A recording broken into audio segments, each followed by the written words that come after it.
Imagine me and Patrick getting high every day after work. Probably saw a little spongy in his face.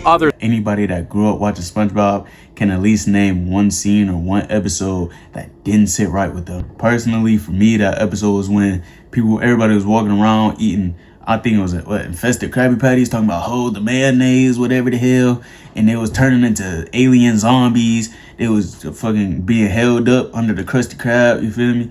That's I'm not gonna lie, that episode scared the fuck out of me. Not too much yapping though. Let's go ahead and get into this video. The SpongeBob episode that disturbed me as a kid by Sponge Truths. Even since the early days, SpongeBob loves to slip in disturbing visuals. Sometimes it's just a hyper-realistic close-up. Sometimes it's an outright abomination. And every once in a while, they also make some horror episodes to creep kids out, like Scaredy Pants, where they expose... Or they'll show you the most gruesome shit that can happen to a human body possible. Like when Squidward swallowed a motherfucking fork. When SpongeBob crawling through a bed of nails in a race. SpongeBob's Brain, or Graveyard Shift, where they tell a ghost story about the hash-slinging slasher. But funny enough, out of everything they've done, the first episode that really disturbed me for good as a kid is not one with gross visuals. It's also not one of those Halloween specials. And yet, it disturbed me so much, I couldn't stop thinking about it for a whole day the first time I watched Squid's Visit. The weird little episode starts at the Krusty Krab, near the end of the shift. Squidward is just chilling and reading some art magazine before Mr. Krabs walks in to make some small talk with him. Nothing weird here. It's normal for your coworker or your boss to ask about your plans after work, right? Especially when the shift is slow. You gotta make conversation to make it less boring. Can anybody relate to feeling like SpongeBob as a kid, but as you get older, you start feeling like Squidward more? Is that just me? Except SpongeBob asks about it too. I mean, did SpongeBob and Krabs plan something after work? Did they plan to grab a drink or fish clams again? What's this all about? It definitely feels like they're talking about something we don't know. But Squidward's definitely not the type that spends time or grabs a meal with his coworkers after a shift. Not to mention with SpongeBob. Who wanna do that? Then SpongeBob basically said, "Yeah, me too, just hanging around La Casa de Sponge," which obviously means his home. As soon as the shift is done, Squidward doesn't waste any time leaving the Krusty Krab, with SpongeBob following him. SpongeBob says he didn't explain it properly earlier. He just wants Squidward to visit his house. A normal neighbor visit. Friendly, simple. But again, Squidward's response is exactly what you would expect, and that should be the end of it. Except it's not. In the next scene, SpongeBob cries while begging Squidward to visit his home. He said it's been a really long time. He can't even remember the last time Squidward came over. Now, that's weird, because we've seen Squidward at SpongeBob's house repeatedly in the past. Sometimes it's even for something. I'm not gonna lie, as a kid, I used to feel bad that SpongeBob got treated like the way he did from this nigga. But as I'm getting older now, boy, I'd probably saw a little spongy in his face. Other than a visit. But whatever. Maybe this episode leave happened me alone, before all bro. that. Who knows? All I'm trying to say is that the setup for this episode feels really off. Anyways, it gets worse from here. SpongeBob insists that Squidward visit his home. So he clings to Squidward's legs, or tentacles, so tightly, and then follows him everywhere. To the bus stop, to the laundromat, grocery shopping, all the way to Squidward's lonely dinner, and back home again. Even the next day at work, SpongeBob keeps asking the same question until Squidward finally snaps. At this point, SpongeBob realizes there's no way to convince Squidward no matter how much he cries or begs. So he goes to the best person to ask for advice, Patrick. SpongeBob asks, "Hey, does Squidward ever visit your home, Patrick?" And Patrick says that Squidward did once, but only to take back some stuff he had previously borrowed.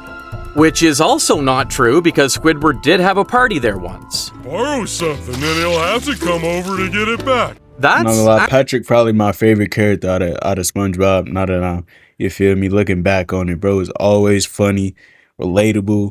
Bro, Patrick's just him. He the star of the show. Good advice from Patrick. Because yeah, that's the easiest way to have someone like Squidward come to your home. And here I remember I can just imagine me and Patrick getting high every day after work, boy. Thinking, oh yeah, so this episode is going to be SpongeBob making the craziest problem up to borrow stuff from Squidward and failing repeatedly in the process. Because Squidward will say anything to refuse it, right? But no, this episode gives us way more than just that. In the next scene, we see Squidward at home cooking a casserole. And while he adds in some pepper, he gets startled by some loud thumps, drops the pepper bottle on top of his plants, and ends up getting some pepper on his imported rug. Okay. The sound is coming from SpongeBob's house, because he's in the middle of some big renovation. So Squidward reaches for his vacuum cleaner, and it's gone. All that's left is a note from SpongeBob. Hold on, this so episode's starting to SpongeBob come didn't back to borrow me. it, he stole it. Well, maybe because he knew he wouldn't get it by asking nicely. But stealing is not cool, SpongeBob. Not at all. And somehow, it only gets worse. Because when Squidward calls him to get an explanation, SpongeBob is way too excited. He basically says, "Yeah, come here to get it," while breathing heavily on the window. It's pretty clear that SpongeBob is planning something. And we'll get to see what soon enough. The second Squidward steps inside SpongeBob's house, the real disturbing part reveals. I remember now. The inside of this nigga crib looked just like Squidward's. Imagine going to your neighbor crib or your homie crib, your girl crib, and her shit look just like yours. I ain't gonna lie, they need to be put in one of them little bubbly insane asylum rooms where they in the motherfucking straight jacket. And they don't got no TV, it's just a camera in that motherfucker. Itself. SpongeBob is already renovating his home to match Squidward's, like making an exact replica of the interior. I mean, it would be really uncomfortable to see someone copy the exact version of your home, because that means he's been in your house repeatedly, often enough to get all the details and crazy enough to put in all the effort to replicate it. Stuff that only a psychopath or a stalker would do. And SpongeBob is really trying to make Squidward stay, doing whatever it takes. He tells Squidward to relax on the couch, offers him some snacks, tortures Squidward with a rash cream. Everything except giving Squidward the vacuum cleaner. So Squidward does what any sane person would do. Search for the vacuum cleaner himself and get out of this psychopath's house quickly before SpongeBob can do anything. Oh, and also because Squidward has his casserole in the oven, he only has 20 minutes before the casserole is burnt. Unfortunately, the more Squidward explores the space, the more disturbing things are revealed. Squidward starts to spiral here, and honestly, me too. Gang. Because why would you do something like this? Why would you go this far only for someone from next door to come to your place? And before Squidward lets himself spiral any further, he grabs his vacuum from the cabinet and goes home. With some torture montages, of course, only to find his home has been burned to the ground. Because it turns out he left his house for more than 20 minutes and his casserole caught fire. Poor Squidward. SpongeBob doesn't feel guilty about any of this, but at least he offers Squidward a place to stay while his house is being repaired. And Squidward answers with one of the weirdest responses I've ever seen in this show. Like, what was that even supposed to mean? Fancy dinner with his vacuum cleaner eating the burnt casserole? What? And then the episode ends with Squidward sleeping in SpongeBob's house while SpongeBob himself sleeps in the rubble of the tiki hut. Yeah, at least he deserved that. And that's the episode. So yeah, that's Squid's visit. And if you're still thinking, okay, but why was this the one that disturbed you? I'd say first of all, fuck that vacuum. Yeah, nah, fuck that vacuum. And I can't talk to them ever again. See, when I was a kid, I didn't really have the words for what's happening here. I just knew it felt wrong. Like, it's supposed to be a goofy, friendly visit, but it doesn't feel friendly, to say the least. Only years later, it makes perfect sense why this episode was stuck in my head all day. Because for the first time, it destroyed my image of SpongeBob. As I said earlier, I had this weird feeling since the beginning of the episode, because the way Krabs and SpongeBob ask about Squidward's plans, it sounds like they already talked about something and now they're trying to invite him in. But nope, Krabs just makes awkward small talk, while SpongeBob, on the other hand, does have a real plan. And the more the episode goes on, the clearer it gets that this is more than just SpongeBob being friendly. He goes way too far to renovate his house, steals the vacuum, he's breathing like a maniac on the phone, like, why are you so excited? But the strangest part is, why does SpongeBob want Squidward to visit so bad? I mean, he could just want to get close to Squidward, and yet when Squidward does visit him, he barely spends any time talking or doing anything with Squidward. Think about it. The only real conversation he has with Squidward is this. You've made an exact replica. After that, he leaves Squidward to sit alone on the couch, and when Squidward wanders around the home, SpongeBob isn't even with him. Shouldn't you follow Squidward and explain your efforts to replicate his house if you want him to appreciate it? Then the plot shifts to Squidward discovering the clues one by one, realizing SpongeBob knows every single detail about his home. It's like slowly realizing your weird neighbor is a stalker or a serial killer this whole time. Yeah, it does feel like that halfway through the episode. You know how it goes. Someone insists on inviting you to their home, then leaves you alone while saying, I'm gonna grab— In reality, there's real people like this outside in the world. There's real people, whether they don't like you because of the color of your skin or they got a weird fetish going on. Like, it's real people out there that will stalk you, look through at your house, through your windows, all type grab of something shit. real quick. Then you roam around the quiet house, realizing he has way too many suspicious things there. And right when you're about to connect the dots, they'll have notes, they'll take pictures. Oh my God. He attacks you from behind, it, which coincidentally is also why some people hated this episode.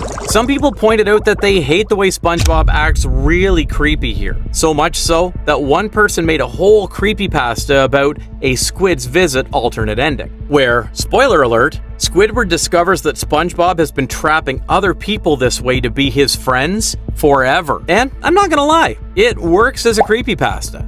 The episode already feels like it's halfway there. Other than that, I think the confusion also comes from the mixed feelings this episode gives us. This episode is horror at its core, but it just refuses to admit it. Because imagine if they leaned into horror on purpose. Squidward visits SpongeBob's home, then slowly spirals because he keeps finding more and more clues about SpongeBob being an actual serial killer, only to prove it's just a stupid misunderstanding. It would still be a disturbing episode, but at least it'd be fun. So yeah, that's the one big reason this episode feels disturbing. But I think the biggest part that makes me uncomfortable is that this doesn't feel like the SpongeBob that I used to know. I mean, I grew up watching the early seasons of SpongeBob religiously, as you all might expect. And back then, SpongeBob was chaotic. Rock Bottom, Alaskan Bullworm, Fry Cook games, all that kind of chaos. I get this impression of SpongeBob as an unapologetically himself friend who would do anything for fun, but still understood what mattered. He was intense for sure, but not to the point of being creepy.